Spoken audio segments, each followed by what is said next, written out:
You're listening to The Awareness Angle, the podcast that gives you the weekly cyber news with a human twist. This week, attackers pick up the phone instead of writing code, fake QR stickers hit real parking meters, and even your weather app might be quietly fingerprinting you. All of that and a whole bunch more on this week's show.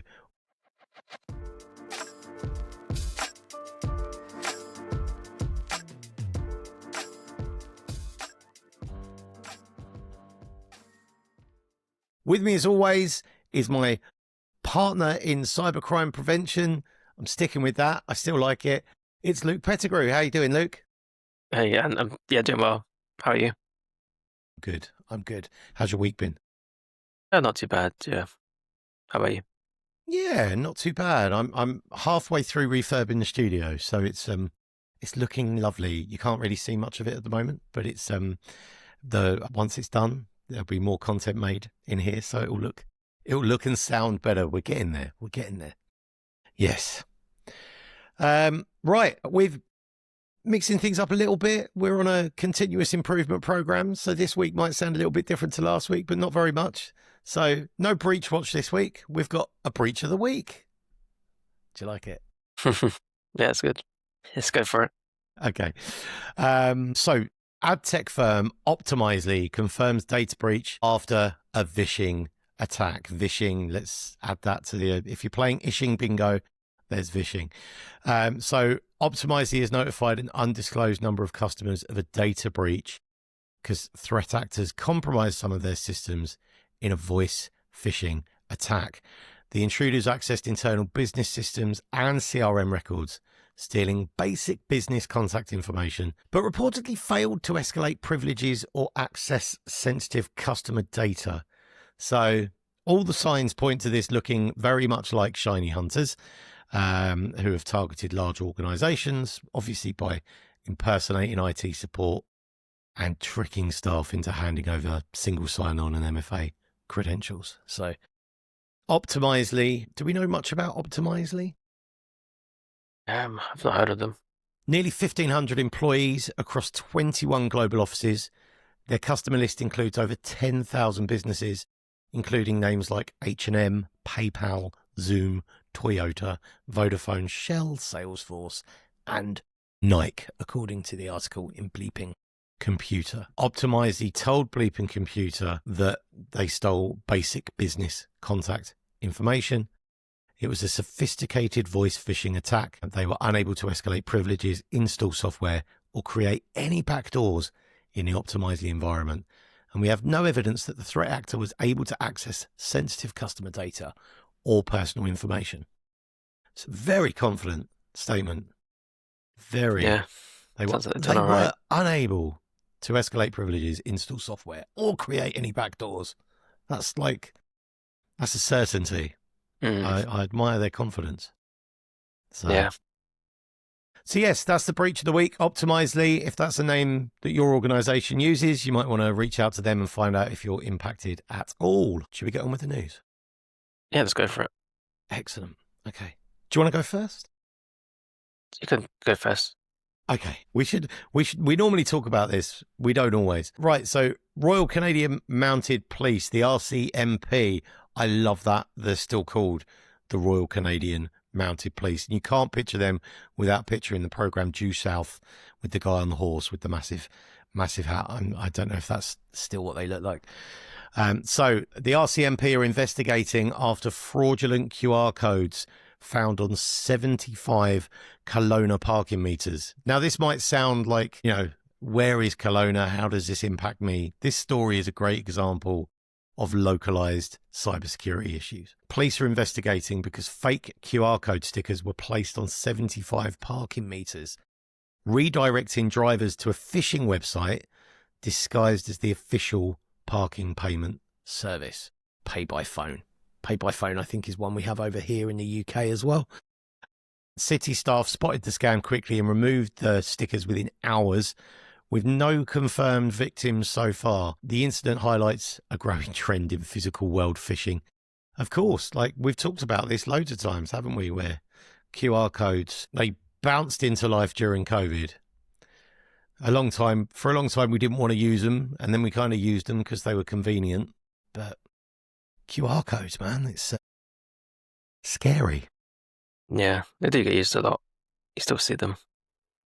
But yeah, they're not hugely common for sort of crime other than you see them a lot on parking meters potentially, not for public places, but yeah.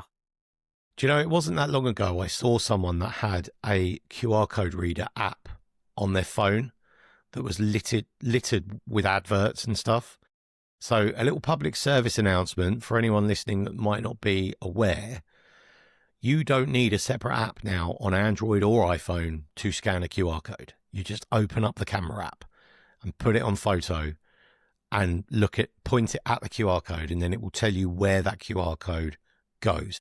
And we spoke ages ago, always verify where it's going. We spoke ages ago about, I was on a train and the URL didn't quite match. Like, it was really good because the QR code on the back of the seat said, this is where this will take you. But the TLD, the extension right at the end, was different when you actually went to scan it. And it was like, it's good, but close, but not right. Do you know what I mean? So yeah, always use the native camera app on your phone, scan that QR code, and then check on the little button before you press to go to the link that it takes you somewhere where you would expect to go. Check for spelling errors, check it matches. Wherever that QR code will be a web address. You can go manually. Type it in manually would be the preference, but people like the convenience of a QR code. You can't blame them, can you? Yeah, they are handy. Yeah. So, 75 on parking meters in Kelowna. Similar scam was recently discovered in Whistler, and last August, police in Penticton warned the public about the same scheme. It's not just Canada. This thing happens everywhere. Here in the UK, everywhere. It's a common scam. Yeah. See it a lot in the news every now and then, don't you? Yeah. Probably trying to avoid scanning them, right? There's probably other ways to pay directly for the app or a phone number, but even then the phone number could be fake as well. So just got to be careful. If you see a QR code, like if a QR code is printed on a metal sign, then I would probably trust it.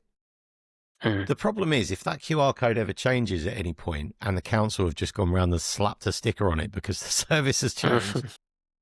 So a sticker over a QR code should be a red flag, and then you should proceed with caution, because anyone can print a sticker with a QR code on and slap it on someone. You showed one a couple of weeks ago where a guy did it on the plane and put a QR code up that gave people free Wi-Fi on the plane, which was brilliant. And then when someone went to it, it showed a picture of an orangutan giving the middle finger. It's that's an example. Trust QR codes with caution. Right, move on to the next one, sir. Okay, so this one is your Samsung weather app is a fingerprint. This looks like a cybersecurity researcher or some kind called Vichodi's threat intel.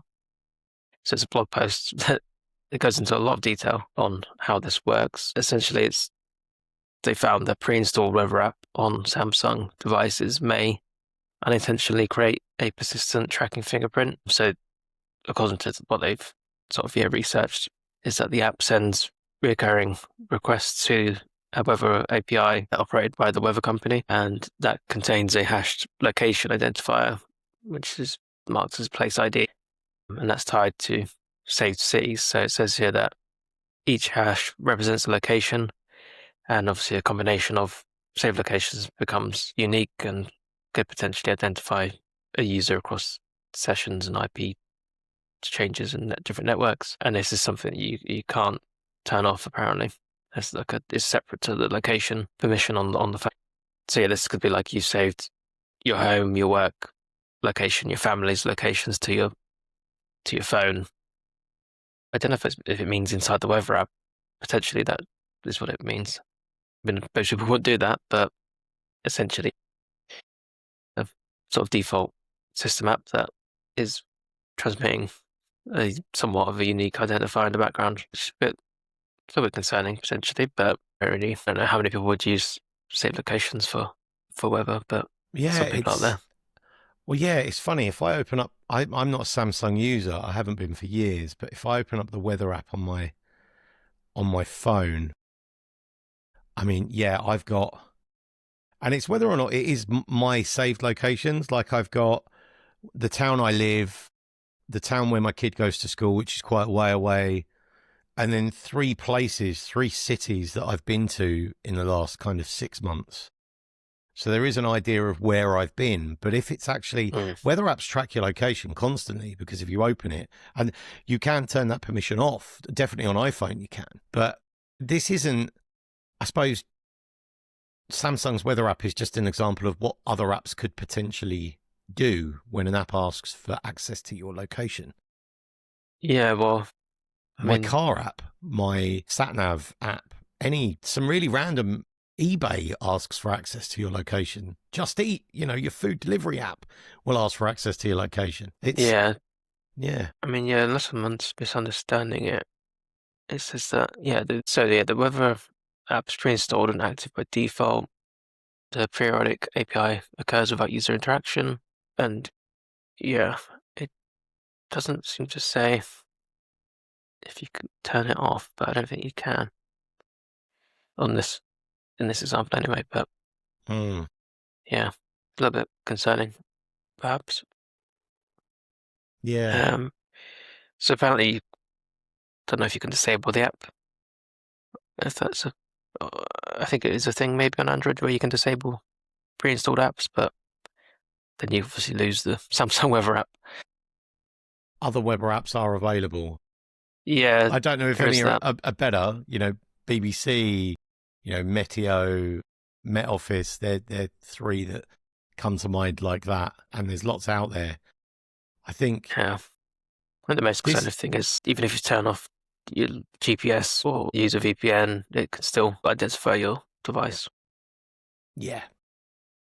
I think this isn't a security incident in itself, but this kind of highlights the potential data collecting activities that apps like this do that would make apps like this a potential target for cyber criminals. Because, in some ways, this comes out, I could now target that data or try and find a way to access that data if I wanted to find out someone's location, for example. It's going to the weather, was it the weather company? Yeah, it's interesting. Details of that, if that's tickled your pickle and you want to find out more about that specific thing, we'll put a link to it in the newsletter. And the newsletter is available at riskycreative.com, or search for the Awareness Angle newsletter on LinkedIn. It comes out every Monday alongside every episode and contains links to all of the stories that we talk about, and sometimes a little bit more as well. So we'll put a link to that and Bachodi's threat intel on the newsletter.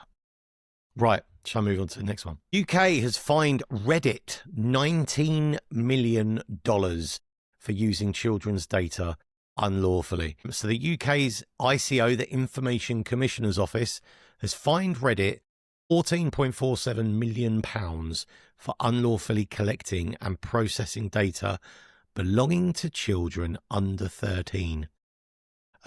Regulators found that the platform lacked effective age verification controls until mid-2025, which allowed underage users to access the service and have their data processed without valid consent or safeguards. Reddit are planning to appeal and arguing that stricter verification could cause conflict with user privacy. Interesting. My kids have asked for Reddit before. And I'm a very active Reddit user. I doom scroll Reddit all the time, as you probably know from the topics section on this podcast. But I would not really like my kids to be on Reddit under the age of 13. And probably not over the age of 13 as well. So yeah, we've talked about age verification a lot on here, and I think it's really important. I know when the Online Safety Act here in the UK launched, Reddit, we've talked about it, Reddit locked down not just the not safe for work content, but mental health channels and stuff like that. Anything that touched on a topic that was largely mature, like suicide or self-harm or stuff like that. So yeah, it was wide open before then. properly wide open. And it's so easy to create an account without any authentication, or it was then. Anyway, I think it's probably harder now. This is why it's important, isn't it, that you know who's using your service. The privacy angle, I kind of get, like, oh, user privacy. But I'm happy for the platform to know who I am, as long as it keeps that data safe or verifies it. Again, we spoke about this just last week or the week before. Verification on the device, confirm who I am and confirm my identity. It's going to come, isn't it, in a future, if it's not there already, a future version of Android and iOS will contain a thing where it's like we can confirm at a device level that this person is this old, this person is a certain age, and then that's going to be a security feature that comes in a version of iOS and Android very, very soon, I would imagine. Yeah, I think so. Especially since we've seen how poor the third-party versions have been. Was it a couple of weeks ago, the Discord breach of all the IDs and stuff? Yeah, driver's licenses and passports and all that kind of stuff. Although it wasn't, I can't remember if it was Discord or a third party, but yeah, it was the third party that Discord were using for the service, I think. Yeah. I mean, the ICO only in February, so this month we're still in February. Or at the time of recording we're still in. I've just realised today's the last day of February. So unless it's a leap year. Is it a leap year this year? Oh, I don't know. No, it's not. Tomorrow is the 1st. We're recording this on Saturday. Tomorrow is the 1st. On the 5th of February, there was a similar penalty issued against Media Lab, which is the owner of image sharing platform Imager. So they were also fined a very small amount in comparison, £247,590 for failing to use children's personal information lawfully. Yes, that's essentially what age verification. It's really important. And if you're a parent, and we'll get to more on this in a second, but if you're a parent, be careful where your kids are patrolling the internet, because Reddit's not a great place. It's a bit of a cesspit with some very dark corners. There's a lot of snake pits on Reddit. It's very easy to venture into the wrong place. Yeah. Right. Move on to the next one. Okay, and the next one we've got is a Bleeping Computer article, Android mental health apps with 14.7 million installs with security flaws. So I think this is some research by Oversecured. They're a mobile security company. And so, yeah, millions of downloads on Google Play for various mental health mobile apps contains security vulnerabilities that could expose users' sensitive medical information. They've researched more than 85 medium and high severity vulnerabilities. Some of these are AI companions as well, so they're designed for people to sort of talk to and communicate with. And yeah, they've got like a big list of different app types, how many installs that app's had, how many vulnerabilities it had, and they found over 1,500 in total at various sort of degrees of severity. Basically, yeah, it says here that most of these issues can intercept login credentials, spoof notifications, inject HTML, locate the user. Quite worrying. Yeah. Yeah. There's a whole bunch of information here. Don't know if it says if any of them have sort of been taken down or updated, but all the details I'm sure we can put in the newsletter. But yeah, it's not surprising, I guess, that all these different apps probably been coded by someone small and a bunch of AI features and stuff. My initial thought on this was that it was terrible, right? And that it's, these people have rushed an app out, and it would be really easy to really quickly blame the developers that have developed these apps. But then you've just touched on that there.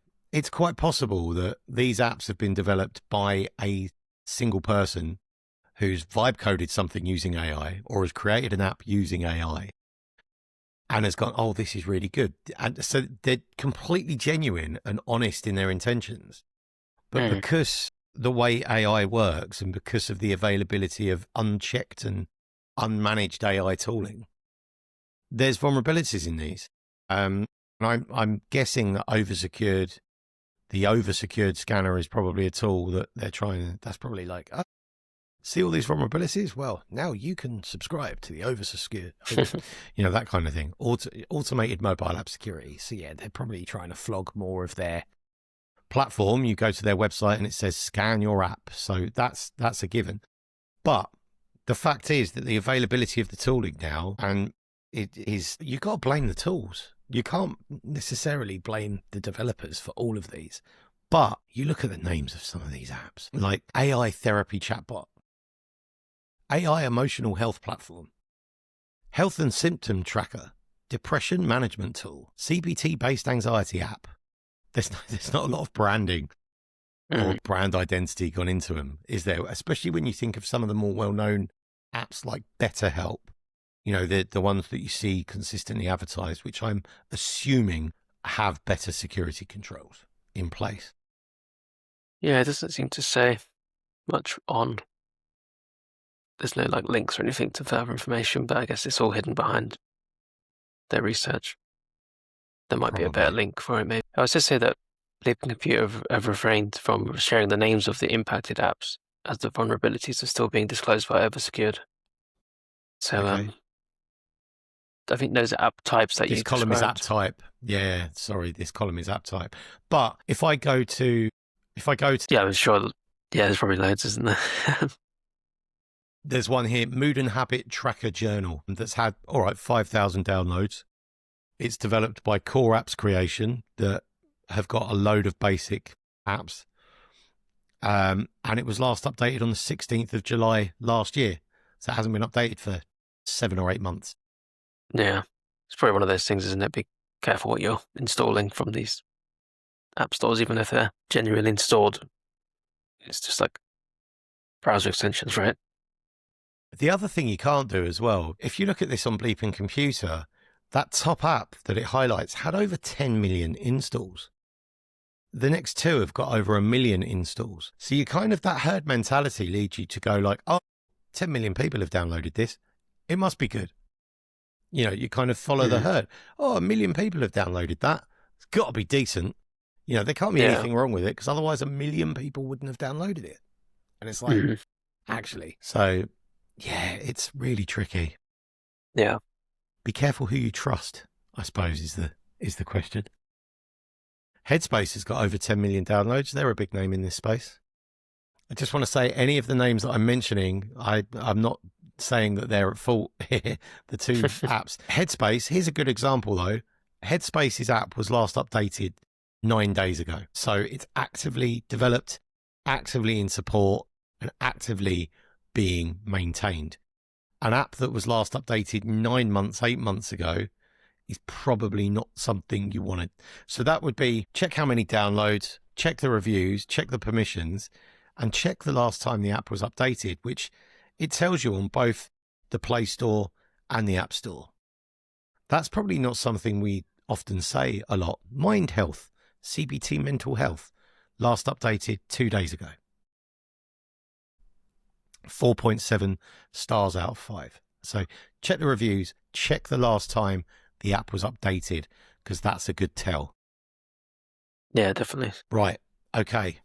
Next one. Instagram is to alert parents if teens search for self-harm or suicide content. And this is an article from the BBC. In this, Meta is rolling out parent alerts on Instagram for teens that search repeatedly for self-harm or suicide-related content. There is a feature called Teen Account Supervision Tools. Parents in the UK, US, Australia, and Canada will be notified next week, with other regions following later. And the alerts will include expert resources to guide parents through sensitive conversations. Charities such as the Molly Rose Foundation have criticised the measure, warning that forced disclosures may panic parents. I was just thinking that, to fail to address the underlying risks, including Instagram's ongoing promotion of harmful content to vulnerable users. It does kind of, I don't know, what do you feel about this? Yeah, it's a tricky one, right? It's kind of a good thing. There's lots of sort of issues like what you just mentioned there. And yeah, there's obviously, we've seen the content available and age verification, all that sort of stuff probably needs addressing, and dodgy ads and fake bot accounts and AI generated accounts that use fake AI generated people, sort of thing. Yeah, there's lots of other things that probably need addressing as well, but at least this is kind of good in a way. Oh, I read out that paragraph and I probably went on a bit of a roller coaster as I read the different parts of that paragraph, because as a parent, I think, great, I want to know that. And I think I would handle that situation potentially well if it was one of my own kids. Like, I'd be devastated, but I think that I would perhaps handle that in the right way that would support my children. I'm not sure all parents would, and this is the problem. Like, a parent gets a notification of that. Some parents would just panic or fly off the handle, or I'm taking everything away, you're not having this anymore, blah, blah, blah. And that's, and yeah, all right, Instagram are going to provide you with some guidance on how to talk to your child, but that's not the right, like, not everyone's going to pause for breath and read that guidance. Some people are just going to go steaming in. And we know that not everyone can handle these conversations well. I might not be able to put in that situation. I don't know. And then, yeah, it does. And then as I further read that out, I kind of, actually, this is a bit like Meta passing the buck. Like, the simple thing to do is to alert the parents when something happens. How about you make the platform safer using all these amazing AI tools that you've got? And all these millions of pounds and blah, blah, blah, all of the money in the world that company has, they should be able to make this platform safer. As we know, Facebook don't, because they make so much money off dodgy ads and dodgy content that, money rules the world. So, yeah, the whole thing is quite a bit of a roller coaster. I'm kind of torn. I think it's good, but I also think it's kind of like them passing the buck. There's a screenshot of what it looks like. To be honest, it doesn't look amazing. So, alert about your teen's safety. It looks like your teen's account name repeatedly searched Instagram for content related to suicide or self-harm. When we detect searches for topics like this, we share resources to help and often block search results. What you can do to support your teen. To check on your teen's safety, professionals recommend reaching out and talking to your teen whilst listening calmly. See how to navigate conversation. Here's some links to resources. Contact a helpline. Oh, that's like, how many people are going to read that second paragraph? Because they're going to read the first part and then fly into a fit of panic. But like, oh my God. And all of a sudden want to contact their teen. It's, that's not great. That's not great. Here are some suggestions from outside professionals. Validate their emotions. Try not to offer solutions or convince them that things will get better. I'm here for you. Tell me what's on your mind. It's just, up there for effort, but really, it's, yeah. That all reads a bit like AI's created that support. Empathize and listen. You're important to me. It sounds like you're having a hard time. I get it, but it does sound very much like AI generated self-help content, doesn't it? It's yeah. It feels like passing the buck to me. But do better, Meta. Oh, there's a t-shirt slogan. Do better, Meta. All right. More. Yeah, move on to the next one. Okay, last one we've got. I saw this one before. Security flaw allows man to accidentally gain control of nearly 7,000 robot vacuums. So this is The Verge, I think, reported this one. Cybersecurity researcher Sami Hasdufal claimed he wasn't trying to hack every robot vacuum in the world. He just wanted to control his brand new DJI Romo vacuum with a PS5 gamepad. That seems like something that's completely unnecessary. But Sounds if you want to drive your vacuum cleaner around the house, go for it. I'm surprised there's not a game called Robot Vacuum Simulator where you have There will be now. There will be now. Yeah, there will be now. So yeah, it says his homegrown remote control app. So maybe he was trying to build something, but essentially he his app again, I guess then, was basically talking to DJI servers. Maybe they have like an API of some kind for your vacuum cleaner. I think I read that it was through an API that he leveraged. Yeah. But basically, yeah, it allowed him to control roughly 7,000 of them around the world. And quite concerningly, he was able to remotely control them, look and listen through the live camera feed. He could watch it map out each room of a house, which generates a 2D floor plan. And then these robots had IP addresses that, of course, you could get the rough location for. And it looks like here there's a nice picture of a dashboard he built from this, which showed, a world map with all the different DJI vacuum cleaners in the world, along with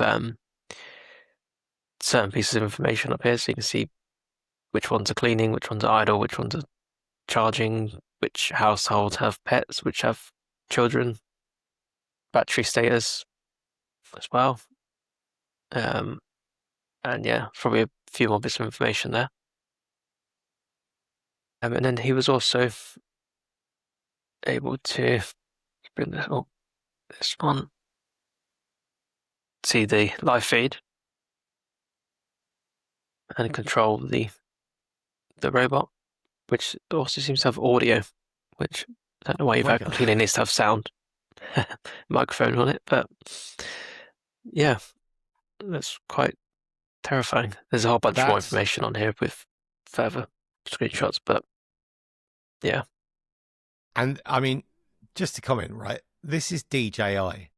So this is one of the big manufacturers, like DJI are a big player in like connected technology, cameras, action cameras. I've got a DJI gimbal for the phone. They make drones. DJI are a big company. You can almost guarantee that smaller companies, less mature, less sophisticated, less rich, are probably even worse.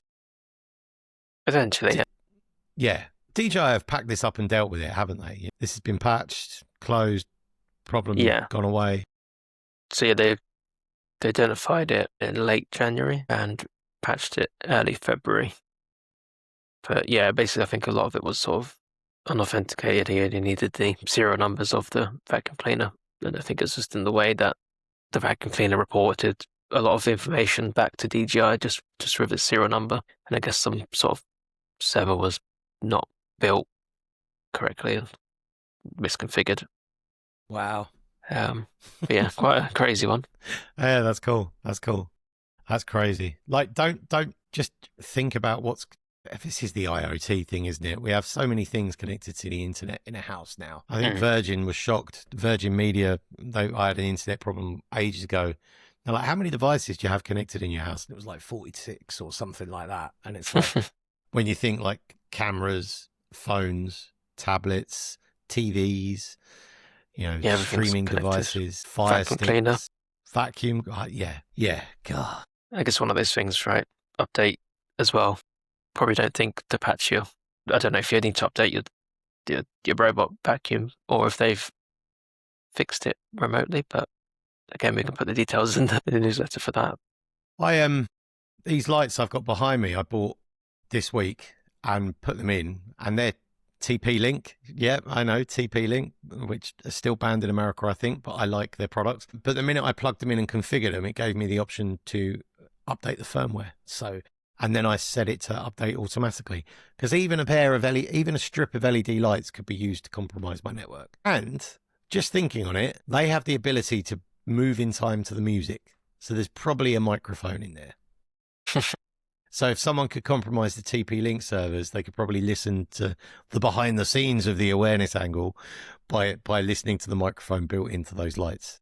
That's really, I've never thought about that before, and that's quite scary. Like, wow, there's actually a microphone in the LED strip lights in several places in the house. Wow. And this is it. It's all this hidden. Well, yeah, it'd be great because people might want to use them because then they can dance and they'll flash in time with the music. And, oh, that's a nice feature. How does it work? There's a microphone. Yeah. Yeah.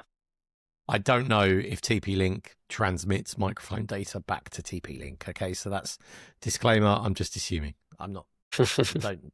Yeah, sorry, TP-Link. Right, I think that's all the news for this week. Yeah. Awareness.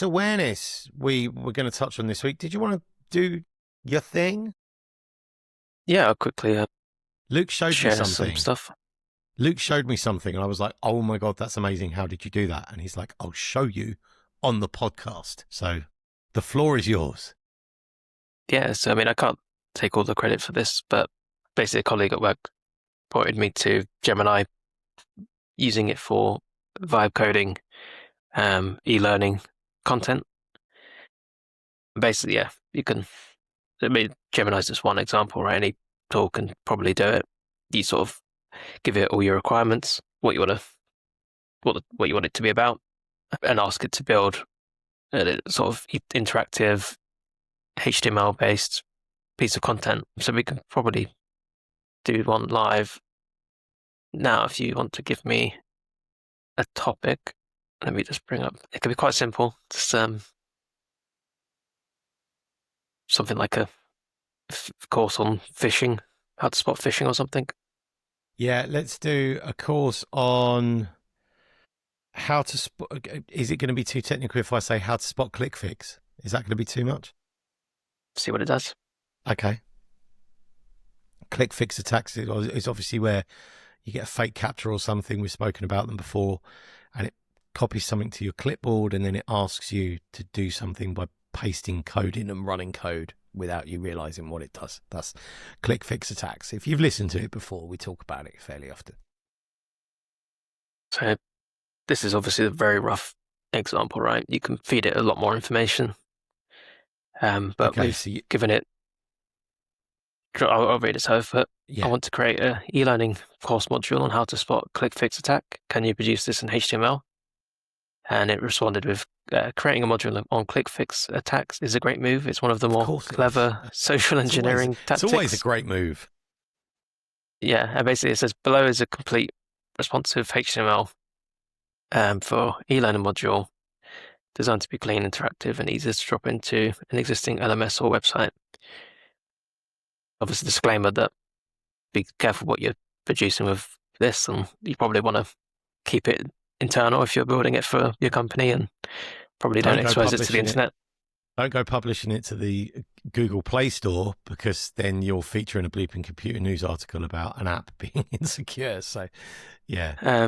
So yeah, it produces some code, HTML, and then it says, to make this course truly effective, I recommend emphasizing these 3 psychological triggers that hackers use in ClickFix. Would you like me to add a knowledge check quiz at the bottom of this code? So I'll just say yes. So it updates the HTML for me. That looks like a separate section. Say combine it all together. So just to confirm, are you a subscriber to Gemini, or is this free Google Gemini? This is just the free. This is the free Google Gemini that anyone can access with a Google account. You're not a paid subscriber. This isn't Gemini Premium or whatever they call it. Okay. No, this is just the free version. This is our workspace account. I don't know if it gives us something different. We haven't paid for advanced Gemini on that, so I'm not a Gemini user. Yeah, we'll display what it's got now, but it continues to say let's add more and more and more. But let's just go back to a fresh Gemini, because it just seems like this is the easiest way of doing it. Basically, you copy the code and start a canvas, and then just you could say preview this code and then paste it in. It brings it up in like a code editor. Yeah. Eventually, it will preview it for me. I mean, obviously, as well, you could save this to a HTML file and open it that way, but this way you could sort of continue to update it. So it's doing a whole lot of things. It's finished, and this is what it's produced. So it's now Another, produced a page. Go on, sorry, you go. yeah, no, as I said, another disclaimer, this might be completely wrong and terrible, but obviously it's something that you can sort of build from. So yeah, it's built like a page that pretty generic looking. You could ask it to change the aesthetic. It's called Security Awareness, the ClickFix attack. Explains what it is. Has a little golden rule, nice red sort of prompted section. Never use the run command, Windows R. So it goes through how there's different steps. Talks about a bunch of information there. So then it has a little interactive quiz, it looks like, or some further information. So spot the red flags, click these scenarios to reveal why they're dangerous. The website claims Arial font not found and asks for a system fix. A little bit of information there. Small knowledge check here. You see a pop-up saying Chrome update failed, run the following fix, asks you to copy a block of text. What do? You click fix to say secure or close the tab and check Chrome settings manually. So let's say, or click fix to say secure. We failed that one. And again, you can you could enhance how this is portrayed. So we could say, let's give this a really interactive and modern aesthetic. And again, you probably want to be a bit more specific on your prompts. But this is a quick example. We're knocking this out quickly for a demo on a podcast. This isn't, yeah.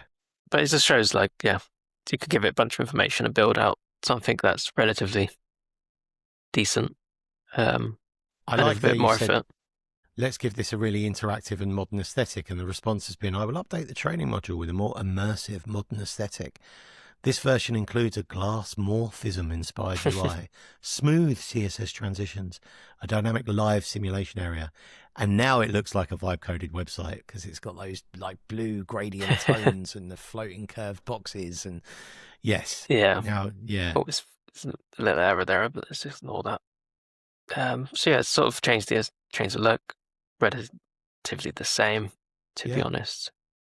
But yeah, I'll bring up another example quickly of what I showed you. So, yeah, similar sort of thing about phishing emails, and I asked it to give it an 8-bit games console style interface, and so yeah, basically built this sort of Game Boy looking device. It's called the Defender. Yeah. Running SecOS version 1, and yeah, sort of like a gamified version of some training. Right, you could embed this into a web page. Obviously, there's no backend to like track results. You could probably implement that if you wanted to, but again, also there's a few visual errors occurring, so you sort of need to spend some time to fix it. But and as well, you'd need like instructions of how to play this, right? But essentially, you're presented with an email. It's all sort of a bit gamified and a bit shortened in a way. So it's from admin, talks user, pass expires in 120 minutes. Probably want to say password on this one. Update or lose all Q3 files. And there's a little button there that you can hover over and it pops up. You can't really see that, but it's like a domain. How long did it take you to make that? This was just a few minutes. So the fact you've gone from nothing to that in just a few minutes, yeah, it needs mopping up in places, and it needs tweaking, which you can do. But this is an example of how the barrier, you have an idea, or not even really an idea. You have like the seeds of an idea on, I want to do something that looks maybe in that kind of theme on this topic. And then within just a couple of minutes, you get that. Like, yeah, it's incredible. Yeah, it's quite cool. So, yeah, you can essentially build it out however you want it to be. This is just like 3 levels of phishing emails, right? So, you select the red flags. So you've successfully identified that one. I've clicked on the button and I failed here. So it pops up like I didn't even ask it to do this either. It just did it. So it sort of popped up as a fake ransomware. Your device is being encrypted, and then you can view the report, which gives you the red flags displayed on that the content had. And obviously, I was successful at identifying one of them, but I failed the rest. So you sort of go back and retry, and yeah, you can sort of go through a little game, different examples, different difficulty levels. I guess you could build it. But you can see like there's visual bugs here, but that's stuff that could be fixed. But yeah, I thought it was quite a cool thing to show. Bit I think it's around, brilliant. but yeah.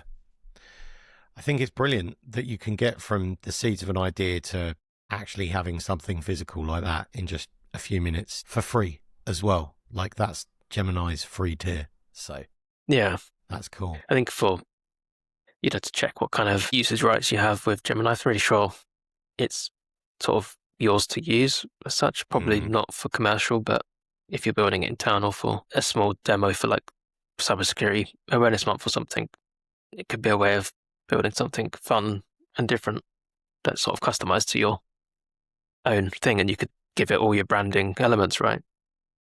Yeah. Give it your logos and your colors and build something quite cool. So yeah. I think that's amazing. Yeah. Awesome.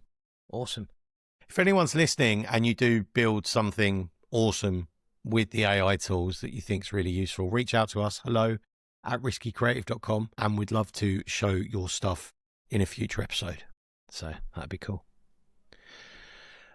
Right, moving on. I had a couple of topics to talk about this week. And the first one, car manufacturer Dacia, I think it's Dacia, the right way to say it, the more budget part of Renault. Have you heard of a Dacia Sandman? Okay, so I first heard about the Dacia Sandman a while ago, right? And the Dacia Sandman is basically a really awesome looking camper van. Like it looks cool. So let me show you. If you Google Dacia Sandman, a whole bunch of images come up. I'll just share quickly. This is a moral about like stuff you see online. So here you can see lots of images. The Dacia Sandman. These are based on like an old like Renault Traffic kind of model, last generation Renault Traffic. And it's a 4x4, awesome looking camper with LED lights and all kind of vents and awnings and stuff. And it's cool. Well, this week, Autocar said, we invented the Dacia Sandman and the internet fell for it. Will Dacia ever build the Sandman camper van concept that has taken on an AI life of its own? So this article basically says that the person that's written this article, Colin Goodwin, created it. It was a figment of his imagination. So 2019, Autocar's genius artist Ben Summerall-Eude came up with the concept for an affordable camper van badged as a Dacia, but based it on the previous generation Renault Traffic. The name Sandman came from a 1970s Australian Holden panel van that featured cool psychedelic graphics. And they went for simplicity. Being Dacia is very much a budget range. So simplicity, steel wheels, tough black plastic protectors, wheel arches, no entertainment because you have a smartphone. And if you're into cars, that's the kind of model that the Slate pickup truck in America that's backed by Amazon has kind of followed. Cheap, bring your own phone, plug it in, Bluetooth speaker. And this is a basic thing, right? And they created it and it basically took on a mind of its own and people latched onto it. And then now there's all kinds of stuff. There's all videos about it online and it's crazy. And you can see they spoke to Dacia about it, and some of them have talked about bringing 4x4 on it. The Traffic isn't available in 4x4, so Dacia would never do that because it would put the price up. It kind of does away with it. So now they're saying that like Dacia have said themselves like, oh yeah, it would be a great thing to do, but so if you Google it, you'd really be led to believe that this thing existed, or at least was coming. It's a rumor. AI overview. Just gonna Yeah. just go and read it. The Dacia Sandman is a rumoured, highly anticipated and rugged compact crossover expected around 2026. Designed as an affordable adventure vehicle. It's But interesting then to it note there. says, note, as of February 2026, this vehicle is not an official product, but a concept created by autocar journalists. It's absolutely mad. There's a video of a concept design and everything. So, yes, the hype wasn't real. They weren't making this. So there's an example that don't believe everything you see on the interwebs, because it's not always true. I just thought that was some more AI fake news. I thought was quite interesting. Yeah, it's good that the overview pointed out that it wasn't real, but it probably could have been a bit of a bigger banner of some sort, right? Saying that this is probably not real. Well, the AI overview still says it's a rumoured, highly anticipated, rugged, compact crossover van expected around 2026. And then with it says a further note down. stuck on the end. Yeah. Like, why does it still say it's expected around 2026 when it then goes, it's not an official product, but a concept? Like, yeah. A bit messy, isn't it? Well, it almost feels like someone's tapped that little bit of like code on the end, like bumped it on. I don't know how it works, but because it maybe made the news. There's even a Reddit post here from 3 years ago. What do you think about the upcoming Dacia Sandman? It will cost about 16,000 euros, with a picture of a green Renault Traffic with surfboards on the roof. Bad news. It's been delayed, says the top comment. Dream car. Yeah. So, don't believe everything. All the hype was not real. I had one more post I wanted to share this week that I saw on Reddit, and this is a simple one. Popped up when I was trying to read an article. Diabolical. You can see here, this is from Mildly Infuriating, the subreddit. I can see so many people falling for this, and it's a Cloudflare. Again, it's a Cloudflare ClickFix. Complete these verification steps. Use keyboard to prove you are not robot. Just use keyboard to prove you are not robot. Press and hold Wing key plus R in the verification window. Press Control key V and then press Enter. But really nice though. Top comment on that from Tripped Out Lobster. For anyone curious, this technique is called ClickFix, social engineering technique. It's not something new. It's been around for some time. When you see this in your browser, a command line snippet has been copied to your clipboard as if you copied something with Control plus C. When you follow the instructions shown, that command line snippet is executed. So yeah, nicely explains it. But just these things are absolutely everywhere. Absolutely everywhere. No legit website will ever ask you to do this. You know, the comments are really helpful. Once 30-something hours without sleep, and autopilot did one of these without thinking for a supposed verification I needed. I realised and fully woke up on the spot like 2 minutes later in panic. Antivirus caught and purged it. I did a rollback and password resets to be safe, so it was fine. Very annoying though, because I did it right before I was going to go to bed, and it kept me up for an extra 1 to 2 hours. Doing a rollback, like in some cases, doing a rollback isn't always sufficient, but not everyone knows. I probably do a fresh install these days. Yeah. Yeah.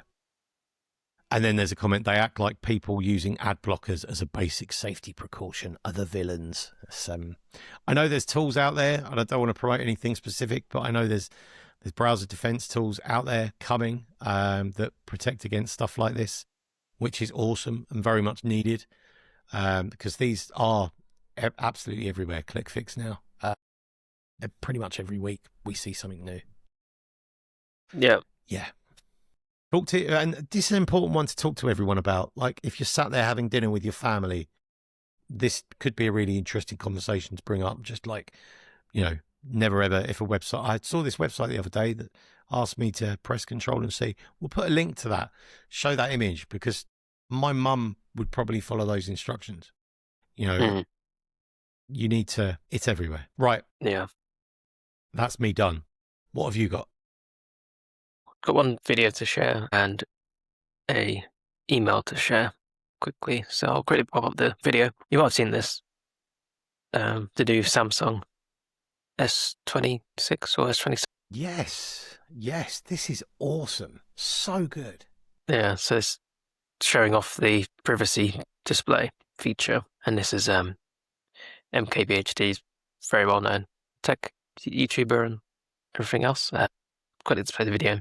Obviously, people listening won't be able to see it, but I just noticed Marcus has upgraded his lapel mics. That's a really nice lapel mic. Just to geek out on that for a little bit, but yeah, go on. Yeah, I'll play the video, but obviously, yeah, people listening will need to watch it to see how it actually looks. Yeah, cool. There's privacy screen protectors that are supposed to black out your screen from the side so no one can spy on you.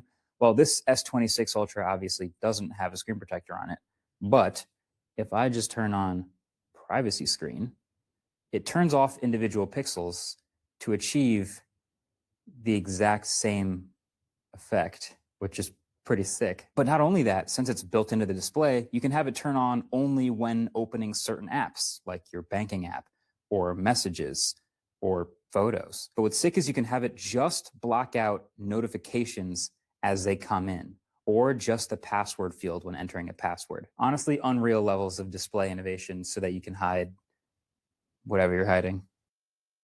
So, That's so clever. impressive. That's so clever. Like iPhone will probably, I think Samsung make the iPhone displays, so that'll probably come to an iPhone in about 4 or 5 years. But that's really impressive. Like that's awesome, and the fact that they've taken it down to an app level or a notification level as well. Wow, that's cool. That's really clever. I think I had one years ago, like one of those. So basically he's turning the screen, and as he turns the screen away from the camera, the screen goes black. And then as he turns the screen away from the camera on, like a notification goes black, or you can select specific apps. I had a privacy screen like that ages ago, and I never really thought about it. But since starting my new job, when I went to their office, loads of people had them for the laptops, but also for the phones. And it's like, oh, okay. Like I don't know if it's a cultural thing, but it's pretty much the norm in some places now. So it's, I think that's a really, really cool tool. That's awesome. Yeah, it'd be interesting to see, like you just said there, if it'll probably trickle to laptops at some point as well. Probably be a very expensive laptop. Yeah, I'm sure this tech will become a normal thing in the future. Yeah. It probably comes at, because you can turn it off as well, it probably doesn't come at any cost of quality or that kind of thing. You know, quite often you'd think it would be the quality or something that would suffer. Yeah. I think like using a proper privacy screen is a pretty horrible experience, to be honest. So yeah, it's quite cool.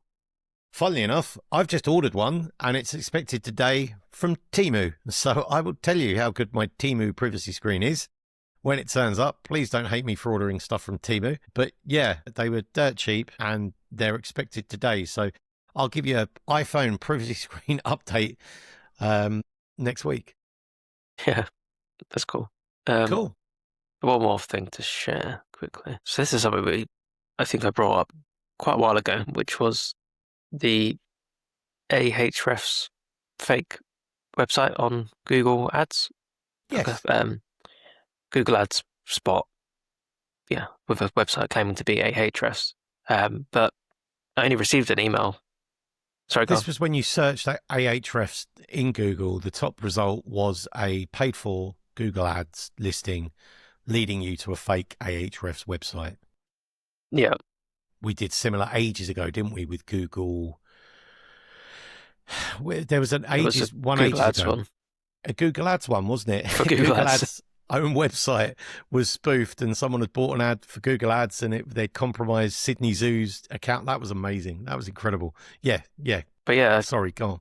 It wasn't too long ago as well that, I was trying to go to Ahrefs and had the same thing where I ended up on like I think it was like a Squarespace website or something. But basically, I received an email from Ahrefs like 2 days ago talking about this exact same thing, which seems like quite a delay. I'm pretty sure it was quite a while ago when we brought this up, but yeah, basically they said, we're writing to you to warn you about an active phishing attack targeting Ahrefs users and other platform subscribers, but bit delayed there. But it basically points out what's happening, some nice screenshots on comparing the phishing ad versus the real one, points out the website address.